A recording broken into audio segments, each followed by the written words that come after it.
La prière de guerre est une arme puissante qui peut détruire les fortifications spirituelles qui se sont établies dans nos vies et nos communautés.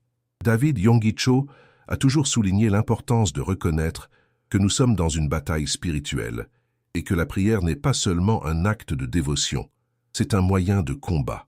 Dans Éphésiens 6, 12, nous sommes rappelés que notre lutte n'est pas contre la chair et le sang, mais contre les principautés, les puissances, contre les dominateurs de ce monde ténébreux, contre les forces spirituelles du mal dans les lieux célestes. Ce passage nous alerte sur la réalité d'un monde spirituel qui doit être affronté avec fermeté. La prière de guerre repose sur la foi et l'autorité que nous avons en Christ. Lorsque nous prions, nous ne faisons pas seulement des demandes, nous revendiquons les promesses de Dieu. Dans 2 Corinthiens 10:4, Paul affirme que les armes de notre milice ne sont pas charnelles, mais puissantes en Dieu pour la destruction des forteresses. Les forteresses spirituelles sont des structures qui se forment dans notre esprit et autour de nous, alimentées par des mensonges, des peurs et des insécurités. À travers la prière, nous pouvons démolir ces structures et libérer les personnes du captivité spirituelle. Considérons l'histoire d'une église qui faisait face à de grandes difficultés. La direction a décidé de convoquer une période de prière intense et d'intercession. Pendant ce temps, les membres ont commencé à crier au Seigneur, déclarant sa parole sur la situation. À mesure qu'ils priaient, ils ne faisaient pas seulement face à leur lutte personnelle, mais se sont également unis pour abattre les barrières qui empêchaient la croissance de l'Église. À travers la prière de guerre, ils ont commencé à voir des changements. L'environnement spirituel s'est transformé et les résultats étaient visibles. Nouveaux membres, conversion et un réveil spirituel que personne n'attendait. Vous êtes-vous déjà senti prisonnier de pensées négatives ou de défis qui semblent insurmontables? C'est à ce moment-là que la prière de combat devient essentielle. Lorsque vous vous levez en prière, déclarez avec foi que les forteresses qui se sont établies dans votre vie seront détruites. La prière est un acte de courage et de détermination, une déclaration selon laquelle vous n'accepterez pas les mensonges de l'ennemi. Lorsque vous criez vers Dieu, vous affirmez que vous croyez en son pouvoir pour transformer votre réalité. La pratique de la prière de combat implique également l'utilisation de mots d'autorité. David Yonggi Cho a toujours enseigné que nous avons le pouvoir de déclarer la vérité de Dieu sur nos vies. Dans Marc 11, 23, Jésus nous dit que si nous avons foi et ne doutons pas, nous pourrons dire à cette montagne de se jeter à la mer, et elle le fera. Lorsque vous priez avec conviction, vos paroles deviennent des instruments de transformation. Utilisez la Bible comme votre arme, en déclarant les promesses de Dieu sur votre vie et celles des personnes qui vous entourent. Un exemple clair de cela peut être vu dans la vie d'une femme qui luttait contre la dépression. Après avoir entendu parler de la prière de combat, elle a commencé à crier vers Dieu, utilisant des versets qui parlent de vie et d'espoir.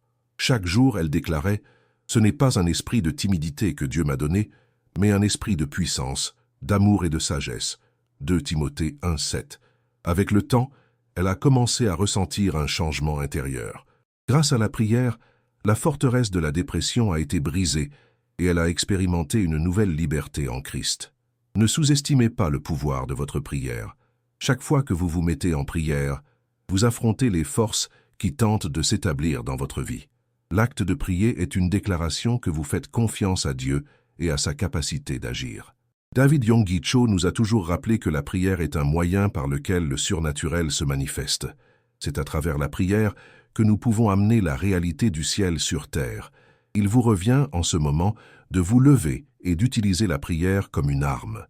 Lorsque vous vous engagez à prier, vous invoquez la présence de Dieu et permettez qu'il agisse dans votre vie et dans celle de ceux qui vous entourent. Identifiez les domaines dans lesquels vous sentez que des fortifications spirituelles vous entourent et commencez à crier vers Dieu. N'ayez pas peur d'utiliser vos mots avec foi et autorité, car ils ont le pouvoir de changer les situations. La prière est une conversation avec Dieu, mais c'est aussi une déclaration de guerre contre tout ce qui s'oppose à son plan. À la fin de chaque bataille spirituelle, vous verrez la victoire qui vient de Dieu. Il promet d'être avec vous à chaque étape du chemin. Et la prière est le moyen par lequel vous pouvez accéder à cette force et protection. Par conséquent, passez à l'action. Déclarez votre foi à travers la prière de guerre et regardez les fortifications spirituelles être détruites sous vos yeux. Maintenant, prions ensemble. Cher Père, je te remercie pour l'autorité qui m'a été donnée en Christ. Je crie maintenant pour que les fortifications qui se sont établies dans ma vie soient détruites en ton nom. Libère-moi de tous les mensonges et de la peur qui m'entoure. Fortifie mon esprit afin que je puisse me battre avec confiance, sachant que la victoire m'appartient déjà en toi, que je puisse également être un instrument de transformation dans la vie des autres. Au nom de Jésus. Amen. En terminant ce moment de réflexion et de prière, rappelez-vous que la prière de guerre n'est pas seulement une pratique, mais un mode de vie. En vous engageant dans cette pratique, vous découvrirez que vous pouvez faire face à toute forteresse spirituelle qui tentera de se lever contre vous. Par conséquent, restez ferme dans la prière et ayez confiance que Dieu agit en votre faveur. La prière de guerre est un appel à l'action, un engagement qui ne doit pas être pris à la légère. Vous vous préparez à affronter un adversaire qui opère à des niveaux que nous ne pouvons souvent pas voir. L'ennemi ne se repose pas, c'est pourquoi vous devez toujours rester en alerte, prêt à utiliser la prière comme votre arme la plus efficace. Dans 1 Pierre 5,8, il nous est conseillé d'être sobers et vigilants, car votre adversaire, le diable, rôde comme un lion rugissant cherchant à dévorer quelqu'un. Cette vigilance est essentielle, car la bataille spirituelle n'est pas seulement une question de mots, c'est une question d'intention et de persévérance. Lorsque vous vous engagez dans la prière de guerre, vous devez être stratégique. Cela signifie que vous devez identifier des domaines spécifiques de votre vie ou de la vie des autres, qui nécessitent une intervention divine. Demandez-vous, où avez-vous rencontré de la résistance? Quelles sont les peurs qui semblent insurmontables? Chacun de ces défis peut être abordé par la prière. Ne vous limitez pas à des prières génériques. Soyez spécifique en appelant Dieu, en présentant chaque situation individuellement. Dans Jacques 5,16, nous trouvons l'instruction selon laquelle la prière faite par un juste peut beaucoup à ses effets. Cela indique que la prière intentionnelle et ciblée peut apporter des résultats puissants. Il est important de se rappeler que la prière de guerre n'est pas seulement destinée aux moments de crise, mais doit faire partie intégrante de votre vie quotidienne. En cultivant une pratique régulière de prière, vous renforcez votre foi et devenez plus sensible à la direction de Dieu. Cela vous prépare aux défis qui surgissent, vous permettant de réagir avec confiance et détermination. La prière ne doit pas être une dernière option, mais plutôt la première ligne de défense. En vous levant chaque jour, vous pouvez proclamer les promesses de Dieu sur votre vie et sur les défis que vous anticipez. De plus, la prière de guerre est un acte communautaire. Lorsque vous vous réunissez avec d'autres en prière, la force de l'unité se libère. La Bible nous enseigne dans Matthieu 18, « Vain que là où 2 ou 3 sont réunis en mon nom, je suis au milieu d'eux. » Cela signifie que la prière collective a un pouvoir spécial. Encouragez vos amis et votre famille à se joindre à vous pendant les périodes d'intercession.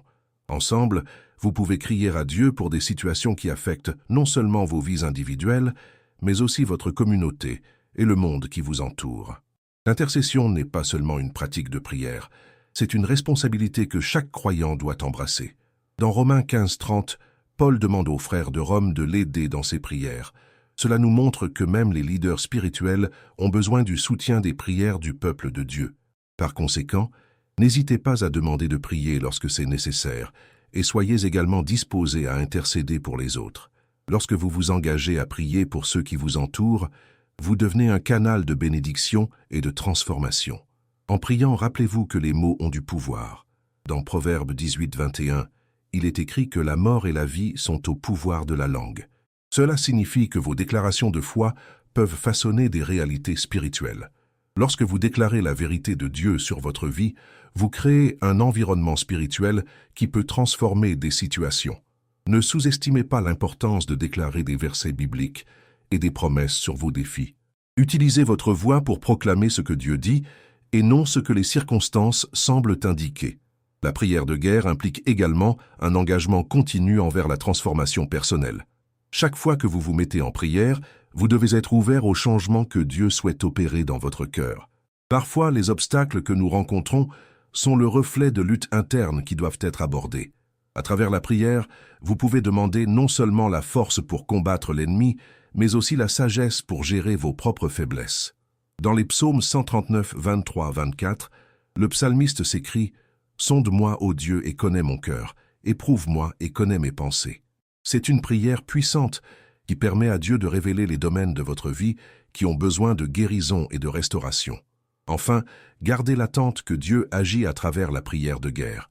Ne vous concentrez pas uniquement sur les difficultés, mais attendez-vous à voir la main de Dieu œuvrer dans votre vie et dans celle de ceux pour qui vous priez. Dans Hébreux 11, 1, nous lisons que la foi est la certitude des choses que l'on espère, la conviction de faits que l'on ne voit pas. Cela signifie que même lorsque nous ne voyons pas immédiatement les résultats de nos prières, nous devons rester fermes dans la foi, confiants que Dieu entend et agit. En terminant ce moment de réflexion, rappelez-vous que la prière de guerre est un parcours continu. C'est un mode de vie qui exige engagement, courage et foi. Continuez à prier avec ferveur, sachant que chaque mot que vous prononcez a le potentiel de changer des réalités spirituelles. Vous êtes armés de l'autorité que Christ vous a donnée, et chaque bataille que vous affrontez est une occasion de voir la gloire de Dieu se manifester. Par conséquent, ne renoncez pas. Restez ferme dans la prière, et vous verrez les fortifications spirituelles être détruites, à mesure que la lumière du Christ brille dans votre vie et dans la vie de ceux que vous aimez. La prière de guerre n'est pas un événement isolé, mais une discipline quotidienne qui exige engagement et intention. Il est fondamental de comprendre que la bataille spirituelle demande vigilance constante. En vous réveillant chaque jour, il est important de vous préparer à affronter les défis qui se présentent. Cela ne doit pas être considéré comme une tâche lourde, mais comme une opportunité de vous connecter profondément avec Dieu et de revendiquer ses promesses pour votre vie et celle des autres. Lorsque vous vous consacrez à une routine de prière, vous vous armez de la vérité de Dieu. Cette vérité n'est pas seulement un concept abstrait, c'est une force réelle qui agit dans votre vie. Dans Jean 16, 33, Jésus nous a dit que nous aurions des afflictions dans ce monde, mais que nous devrions garder courage, car il a vaincu le monde. Cette victoire est une réalité à laquelle nous pouvons accéder par la prière. En clamant à Dieu, vous réaffirmez votre foi dans la victoire qui a déjà été conquise par Christ. Souvent, les difficultés que nous rencontrons peuvent sembler écrasantes, mais il est essentiel de se souvenir que vous n'êtes jamais seul dans ce combat. Dieu est toujours à vos côtés, prêt à entendre vos prières et à intervenir dans votre situation. La prière est un moyen de permettre à la présence de Dieu d'agir dans des circonstances qui semblent hors de contrôle. En priant, vous invitez le pouvoir divin à intervenir là où vous ne pouvez pas. La pratique de la prière de guerre doit être intentionnelle. En identifiant des domaines spécifiques de votre vie qui nécessitent une intervention, vous devez être clair et précis dans vos prières. Cela signifie que vous devez présenter vos préoccupations et défis à Dieu, non pas de manière superficielle, mais avec des détails. Dites-lui exactement ce que vous traversez. Cette clarté aide à diriger votre foi et à renforcer votre détermination. De plus, il est vital que vous priez également au nom des autres. L'intercession est un élément crucial de la prière de guerre. Lorsque vous criez pour ceux autour de vous, vous ne faites pas seulement libérer l'action de Dieu dans leur vie, mais vous renforcez aussi votre propre foi. Dans Galates 6, 2, nous sommes instruits à porter les fardeaux les uns des autres. Cette pratique crée un environnement spirituel de soutien et d'encouragement où chacun peut expérimenter la transformation. Souvenez-vous que la prière ne consiste pas seulement à demander, elle consiste également à écouter. Prenez le temps dans votre dialogue avec Dieu d'écouter ce qu'il a à dire. Parfois, les réponses que nous recherchons viennent dans des moments de calme et de réflexion. La pratique de l'écoute active est une partie vitale de la prière de guerre. Cela implique d'attendre patiemment la direction, la sagesse et la révélation. En agissant ainsi, vous vous placez dans une position de soumission et d'humilité devant Dieu. La reconnaissance que la prière peut être un champ de bataille est essentielle. Vous pourriez devoir lutter contre l'apathie, la distraction ou le doute. C'est dans cette lutte que vos muscles de foi sont renforcés. En persévérant dans la prière, vous exercez votre foi tout en démantelant les fortifications qui ont pu être érigées depuis longtemps. Chaque prière est un pas vers la liberté et la victoire. Dans 1 Jean 5, 14, 15, nous lisons que « Voici la confiance que nous avons en lui. Si nous demandons quelque chose selon sa volonté, il nous écoute. » Cela nous rappelle que nous devons rechercher la volonté de Dieu dans nos prières. La prière de guerre est plus efficace lorsqu'elle est alignée sur ce que Dieu désire. Cela nécessite un cœur disposé et un esprit sensible pour discerner sa volonté. De plus, la prière de guerre doit être accompagnée d'actions de foi. Il ne suffit pas de prier. Vous devez également être prêt à agir selon la direction que Dieu vous donne. Cela peut signifier prendre des mesures pratiques dans votre vie, comme vous éloigner de situations toxiques, chercher de l'aide professionnelle ou vous engager dans des ministères qui œuvrent dans des domaines de besoin. La foi sans les œuvres est morte, comme le dit Jacques 2, 26. Lorsque vous vous engagez à pratiquer la prière de guerre, observez également les changements dans votre vie et dans celle des personnes qui vous entourent. Souvent, l'impact de vos prières peut ne pas être immédiat, mais cela ne signifie pas que Dieu ne travaille pas. La patience est une vertu qui doit être cultivée, car la réponse à votre prière peut prendre du temps. Restez ferme et continuez à déclarer les promesses de Dieu. De plus, ne sous-estimez pas l'importance de l'unité dans la prière. Lorsque vous vous unissez à d'autres dans la prière, un pouvoir spécial se manifeste. Dans Actes 1, 14, nous voyons que les disciples étaient réunis en prière unanime. Cette unité crée un environnement propice à l'action du Saint-Esprit. En rassemblant amis et familles pour prier, vous établissez un réseau de soutien spirituel capable de faire face à n'importe quel défi. Enfin, la prière de guerre ne doit pas être considérée comme une pratique isolée, mais comme une partie intégrante d'un mode de vie de foi. En intégrant la prière dans votre routine quotidienne, vous devenez plus conscient de la présence de Dieu dans tous les domaines de votre vie. Cela transforme la manière dont vous affrontez les défis et vous permet de vivre avec une attente constante que Dieu travaille en votre faveur. Avancez avec confiance et détermination, sachant que la prière de guerre est un outil essentiel que vous pouvez utiliser pour faire face à n'importe quelle situation. La victoire a déjà été assurée en Christ, et chaque fois que vous priez, vous vous alignez avec cette vérité. Ne cessez pas de vous battre. Demeurez ferme dans la prière et voyez les fortifications spirituelles détruites devant vos yeux. La prière de guerre est un élément vital dans la vie spirituelle d'un croyant. Ce n'est pas seulement un moment de communion avec Dieu, mais une stratégie efficace pour faire face aux adversités et aux oppressions spirituelles. Au fur et à mesure que vous vous engagez à prier avec intention, il est crucial que vous développiez une compréhension claire de qui vous êtes en Christ et de l'autorité que vous possédez. L'identité que vous avez en tant qu'enfant de Dieu est fondamentale pour l'efficacité de votre prière. Il est essentiel de rappeler que la prière n'est pas seulement une pratique religieuse, mais un outil de transformation. Lorsque vous vous mettez en prière, vous vous positionnez comme un agent de changement, non seulement dans votre vie, mais aussi dans celle des autres autour de vous. Dans Romains 8, 37, nous trouvons l'affirmation que nous sommes plus que vainqueurs par celui qui nous a aimés. Cela doit être une source constante d'encouragement, sachant qu'en priant, vous ne luttez pas pour une victoire incertaine, mais que vous revendiquez une victoire déjà acquise. En plus de se baser sur votre identité, la prière de guerre doit être alimentée par la parole de Dieu. La Bible est votre manuel d'instruction et la source de vos promesses. En priant, utilisez toujours les Écritures comme fondement pour vos déclarations, lorsque cela est possible. Cela renforce non seulement votre prière, mais aligne également votre esprit avec la volonté de Dieu. Dans Psaume 119, 105, nous lisons que la parole de Dieu est une lampe pour nos pieds et une lumière pour notre chemin. Lorsque vous vous plongez dans la parole, il devient plus facile de discerner les domaines de votre vie nécessitant une intervention et les promesses que vous pouvez revendiquer. La prière doit être faite avec un esprit de gratitude et de louange. Lorsque vous commencez vos prières en remerciant Dieu pour ses bénédictions et en reconnaissant sa souveraineté, cela change votre perspective.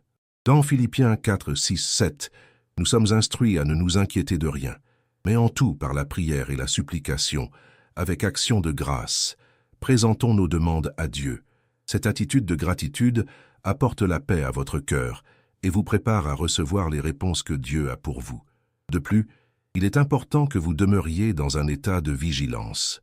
La prière de guerre n'est pas quelque chose que vous faites seulement en temps de crise. Cela doit être une pratique continue. La vigilance spirituelle est nécessaire pour que vous puissiez reconnaître les attaques de l'ennemi avant qu'elles ne deviennent une réalité dans votre vie. Dans Matthieu 26, 41, Jésus nous avertit de veiller et de prier afin que nous ne tombions pas dans la tentation. Cette vigilance doit être accompagnée de discernement, vous permettant d'identifier les domaines où l'ennemi essaie de s'infiltrer. Une autre pratique précieuse dans la prière de guerre est le jeûne. Le jeûne non seulement intensifie vos prières, mais vous aide également à vous concentrer plus pleinement sur Dieu. Jésus a parlé de l'importance du jeûne dans Matthieu 17, 21, où il dit que certaines choses ne peuvent être expulsées que par la prière et le jeûne. En s'abstenant de nourriture ou d'autres distractions, vous créez un espace pour que Dieu vous parle et pour que vous vous concentriez sur les besoins que vous présentez. En priant, n'oubliez pas le pouvoir de l'intercession. Intercéder pour les autres est une forme puissante de prière de combat. Lorsque vous priez pour les autres, vous vous unissez à leur lutte et cela peut avoir un impact transformateur. Dans Éphésiens 6:18, Paul nous rappelle de prier en tout temps dans l'esprit. Cela signifie que nous devons être vigilants et prier pour tous les saints, pas seulement pour nous-mêmes. L'intercession crée un environnement de soutien spirituel et aide à renforcer la foi de ceux pour qui vous priez. Pendant que vous vous consacrez à la prière de combat, il est essentiel que vous soyez également ouverts à la direction du Saint-Esprit. Souvent, Dieu peut vous donner une parole spécifique ou une stratégie de prière. Soyez attentifs aux impressions que vous recevez durant la prière. Elles peuvent être la direction dont vous avez besoin pour faire face aux circonstances que vous traversez. Dans Jean 14:26, Jésus promet que le Saint-Esprit nous enseignera toutes choses et nous fera nous souvenir de tout ce qu'il nous a dit. Faites confiance à la guidance de l'Esprit en priant. De plus, la prière de combat doit être accompagnée d'actions pratiques. Souvent, Dieu nous donne des instructions qui nécessitent notre participation active. Cela signifie qu'au-delà de prier, nous devons être disposés à agir selon la direction que nous recevons. Jacques 2:26 nous rappelle que la foi sans œuvre est morte. Par conséquent, soyez prêts à suivre les conseils que Dieu vous donne en prière. Cela peut impliquer de faire des changements dans votre vie, de chercher de l'aide, ou de vous engager dans des actions qui promeuvent la justice et la paix. Enfin, rappelez-vous que la prière de combat est un voyage. Il y aura des moments de victoire, mais il y aura aussi des défis. Il est important que vous restiez ferme même lorsque les réponses n'arrivent pas immédiatement. La patience est une vertu qui se cultive dans la prière, et la persévérance est essentielle pour voir les changements que vous désirez. Dans Galates 6:9, nous sommes encouragés à ne pas nous fatiguer de faire le bien, car en temps voulu, nous récolterons, si nous ne perdons pas courage. En terminant ce moment de réflexion, rappelez-vous que la prière de guerre est une pratique puissante qui peut transformer votre vie et celle des autres. En vous engageant dans cette bataille spirituelle, vous alignez votre cœur et votre esprit avec le dessein de Dieu. Restez ferme dans la prière, sachant que le Seigneur est à vos côtés, prêt à entendre et à répondre à chaque cri. Avant de partir, faites 2 choses maintenant. Respirez profondément et gardez ce qui a touché votre cœur aujourd'hui. Et si cela a du sens, partagez cette histoire avec quelqu'un qui a aussi besoin de l'entendre.